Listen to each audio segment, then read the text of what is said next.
नवी मुंबईतील सीबीडी बेलापूर परिसरात सर्व काही नेहमीसारखंच सुरू होतं. लोक आपल्या कामात व्यस्त, रस्त्यावरची वर्दळ आणि एका स्पा सेंटरमध्ये चालणारी शांत हालचाल. बाहेरून पाहता सर्व काही व्यवस्थित वाटत असलं तरी आत मात्र एक वेगळंच वास्तव लपलेलं होतं. 14 एप्रिल 2026 रोजी गुन्हे शाखेच्या अनैतिक मानवी वाहतूक प्रतिबंध कक्षाला एक गुप्त माहिती मिळाली.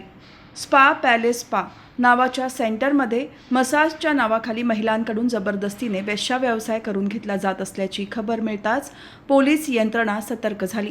वरिष्ठ पोलीस निरीक्षक पृथ्वीराज घोरपडे आणि त्यांच्या पथकाने लगेचच योजना आखली. एक बनावट ग्राहक त्या स्पा सेंटरमध्ये पाठवण्यात आला. काही वेळातच त्या ग्राहकाकडून मिळालेल्या सांकेतिक इशाराने सर्व चित्र स्पष्ट झाले आणि क्षणातच पोलिसांनी धाड टाकली. स्पाच्या आत जे दृश्य दिसले ते धक्कादायक होते. 7 महिलांना जबरदस्तीने या धंद्यात अडकवण्यात आले होते. त्यांना मसाजच्या नावाखाली ग्राहकांसमोर उभं केलं जात होतं.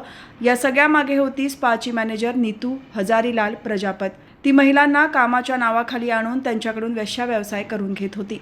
प्रत्येक ग्राहकाकडून हजारो रुपयांचा मोबदला घेतला जात होता. पोलिसांनी तात्काळ कारवाई करत सर्व महिलांची सुटका केली आणि आरोपी मॅनेजरला अटक केली. सुटका करण्यात आलेल्या महिलांमध्ये 4 थायलंडमधील, 2 मिझोराम आणि 1 मणिपूर येथील महिला असल्याचे समोर आले. या संपूर्ण कारवाईमुळे परिसरात खळबळ उडाली असून अशा प्रकारच्या अनैतिक धंद्यांवर पोलिसांनी पुन्हा एकदा कठोर पाऊल उचलल्याचे स्पष्ट झाले आहे. या प्रकरणाचा पुढील तपास सुरू असून आणखी धक्कादायक माहिती समोर येण्याची शक्यता व्यक्त केली जात आहे.